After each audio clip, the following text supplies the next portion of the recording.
Many of you are aware of at least one photo from this great battle, and that's the battle, or that's the photo raising the flag up on Mount Suribachi.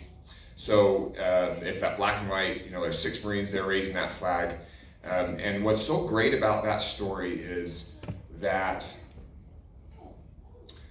that battle lasted 36 days. There were 22,000 Japanese on that island. They knew we were coming. They had plenty of heads up, and so they had really entrenched themselves in that island. And of those 22,000 Japanese, only 200 made it out alive. Now, what's amazing about that is that the Japanese, they're hardcore fighters, and they didn't give up. And it was, every inch of soil, of that ashy soil that we took as Marines, we really had to fight for. We lost 6,000 Marines and another 17,000 wounded. But during this battle, on day 5 is when this flag was raised on top of this mountain. And oftentimes we look at this as like a moment of triumph, like we've got it, we're done. And quite frankly, there was a lot more fighting ahead after that. 3 of those 6 Marines that raised that flag actually died on that island. But what I so enjoy about this story is the fact that these Marines got up to the top of this mountain to motivate everybody else. They planted that flag, and that flag could be seen. And actually there was 2 flags that were planted. The first one was a little bit too small, and so that famous picture was actually the second one going up, so that it was bigger so that everybody on the island could see it. And that gave the Marines and sailors and those that were fighting on that island the motivation to keep pushing forward. It gave them a reason to do what they were doing. And ladies and gentlemen, it's not easy to keep pushing forward when your buddies are dying left and right. And sometimes you can lose sight and focus on what you're doing and why it's for, what it's all for, right? But they could look up at that flag and ultimately persevere in that great battle. So keep that in mind as I speak today, and I'll try to keep my remarks brief. But fast forward half a decade, and there Alex Mitchell is in high school, and I get a phone call a few days after I turned 17 from a recruiter, and I had never really thought about joining the military or the Marines. My dad is a great patriot, and so he instilled that in me, but I hadn't ever really thought that was going to be my course of action. But I thought Marines were cool. Look at this uniform. I can't really blame me for thinking that, right? And so I thought, that'd be kind of cool. I'll at least go down and talk to the recruiter, and just, I think it'd be cool to talk to a Marine. And so I go down to the recruiting station, again, just barely turned 17, chat with him, and I leave just kind of, can't get it on my mind. And I pray about it, and it is made known to me that it's the right decision, that I should join the Marine Corps. Now why? Don't know, but it's the right thing to do. And so I talked to my parents and let them know that this is what I needed to do. And it kind of took them by surprise, because I hadn't grown up just always wanting to join the military. And I'm sure behind the scenes my mom was a nervous wreck, but she supported me, and probably with the encouragement of my dad to help me to take this next step in life. And so they actually had to sign some documents saying I could sign for myself because I was still too young, and I had to graduate high school before I could go to boot camp. And so graduated high school, went off to boot camp, and that's where you become a Marine, right? That's where you become a member of the military. And in the Marine Corps, I'm not quite sure about the other branches, but in the Marine Corps, all through boot camp, you're called a recruit because you're not a Marine yet. You haven't earned that title yet until the end, and you're presented the Eagle, Golden Anchor. And anyways, during that process of boot camp, we were out doing some physical training, and our company gunnery sergeant had said something to me that stuck with me for the rest of my life to this day. And at the time, I didn't really think much about it, but for some reason I remembered it. And what he said was, nothing is worth doing unless you have a sense of accomplishment afterwards.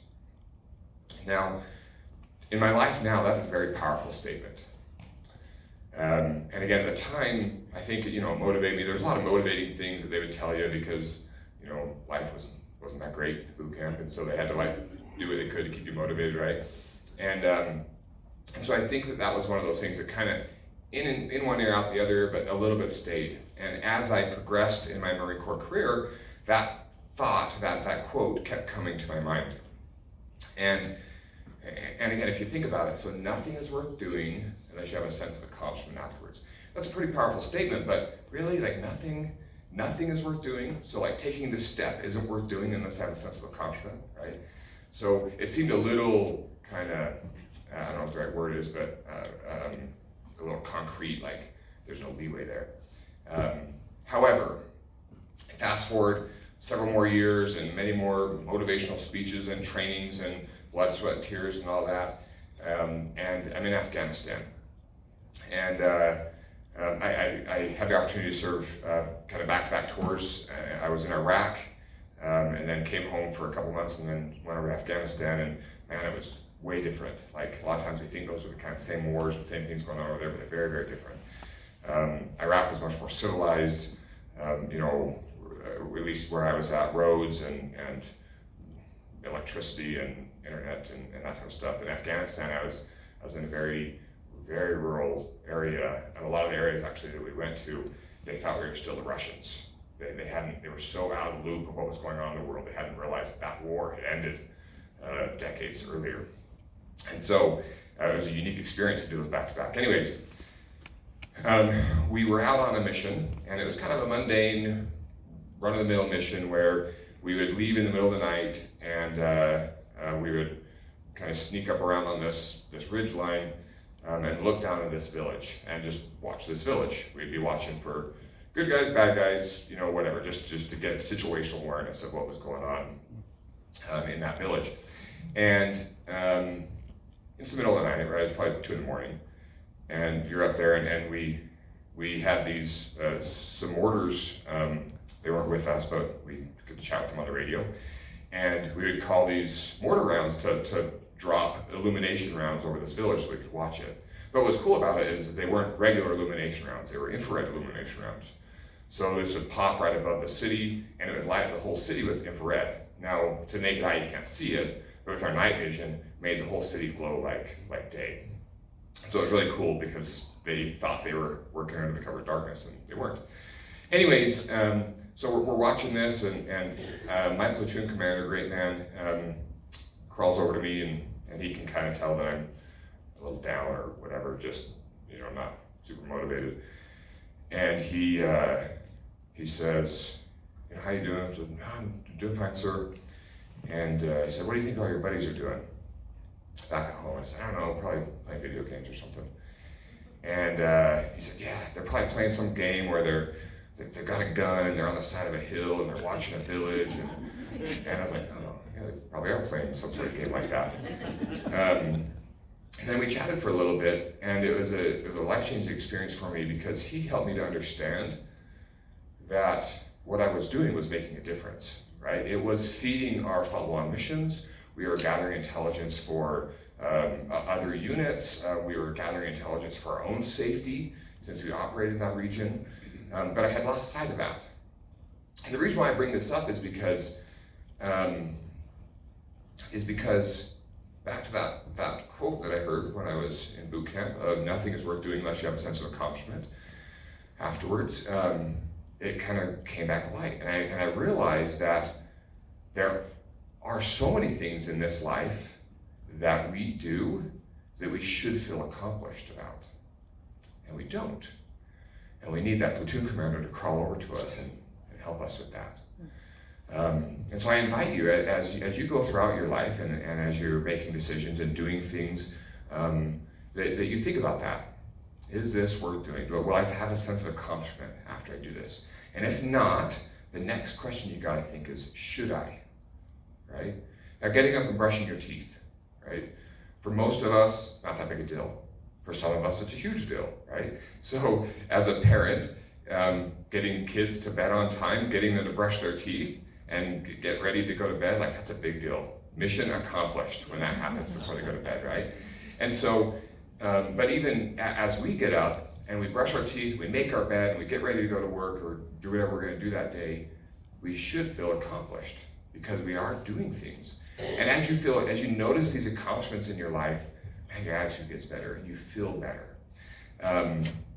Now I want to backtrack a little bit from this moment in Afghanistan.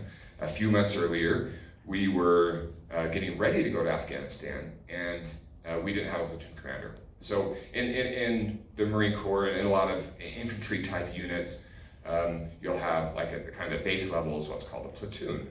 And in a platoon, you'll have a platoon commander and a platoon sergeant. And the platoon commander is an officer, and the platoon sergeant is enlisted, and they're like the senior two. They work together in planning a lot of the missions and so on and so forth. And then you have your squad leaders and your team leaders, and then the individuals within those teams. And we didn't have a platoon commander, and we needed one. And so right before we went to Afghanistan, a brand new lieutenant checked in. And when you get a brand new lieutenant that checks in, you're always a little rough. Right before you deploy to a combat area, you get someone that's brand new. You never know how they're going to be. A lot of times, a new lieutenant can step on deck and they're like, I'm in charge and I know everything, and they don't have any experience, and it can be kind of rough. But he stepped on deck and he got all the key leaders together in our platoon, and he said, listen, I've just been through some of the greatest military schools in the world, but I have no experience. And you all have the combat experience, and so we need to work together to accomplish this. We need to work together to get home safe. And it was great to be able to hear that from him. Again, great man that I have been honored to be able to serve with and keep in touch with over the years. And the reason why I bring this up is because that was the start of him being an individual that recognized strengths and weaknesses. And for those that had certain strengths in an area, and for those that had certain weaknesses in another area, he could merge them together and we could accomplish great things. Now, I love the words that have been shared, and the young lady that spoke before me, she talked about our differences and how important our differences are. And I agree with that. Like, our differences as society makes us strong, because not any one of us can do what we need to do. I have plenty of weaknesses, even just within a relationship with my wife and I. I have a lot of weaknesses, she has weaknesses, I have strengths, she has strengths, and we make each other together work, right? And that is community, that is our community. However, sometimes we focus so much on the differences that we lose sight of our similarities. And more often than not, we have way more similarities than we do differences. Yeah. Exactly. I want to encourage all of us. In today's climate, in today's world, I tend to get angry about things. But to take a step back and really try to understand other people's perspectives. As we try to understand other people's perspectives, we'll start to notice the similarities that we have. And then as we start to notice and focus on those similarities, we will then recognize how our differences become strengths. And as we do that, we can grow together as a society. Now, one of the great things, and I can almost promise that every single veteran in here and anyone that you talk to, one of the great things that the military does is it takes people from all sorts of backgrounds, religious beliefs, ideologies, and it takes them, puts them in a unit, and you're kind of forced to work together, especially in a combat environment, and great things can happen from that. Now, I want to see our society recognize that we have to fight for what we believe in here at home, just as much as anybody that has served overseas has to fight for what they believe in overseas. So those Marines that raised that flag on Iwo Jima, and all those that fought on that great battle and accomplished that great thing, all that goes to waste if we can't keep the home front secure, and we can't work together, that we can't When we start to get angry about differences of opinions, we can't take a few breathers and understand where they're coming from and why they're thinking that. Most people in this country are good people. There are a few people that are in there and they're just planting evil seeds, but most of us are great people, and we're all just trying to do our best. And so, in closing, what I would like to ask of each of you is, on Veterans Day, or you happen to see a veteran, and you want to thank them or honor them, and these programs like these are just great. Even as myself as a veteran, it's just so awesome to be able to think about all those others that have served. But that veteran can be like that flag on Iwo Jima for you. And it gives you the motivation to do the right thing. And those Marines that were storming those ashy beaches and taking it inch by inch, sometimes it almost feels just as hard to bite your tongue and listen to somebody than it is to try to crawl that inch more on that beach. But if you focus on what America can be and what we can do together, even really we can put America aside for a minute and just focus on Orem, right? Like, what can we do in our neighborhoods and in our communities? Because really that's what makes a great country, is our communities, our families.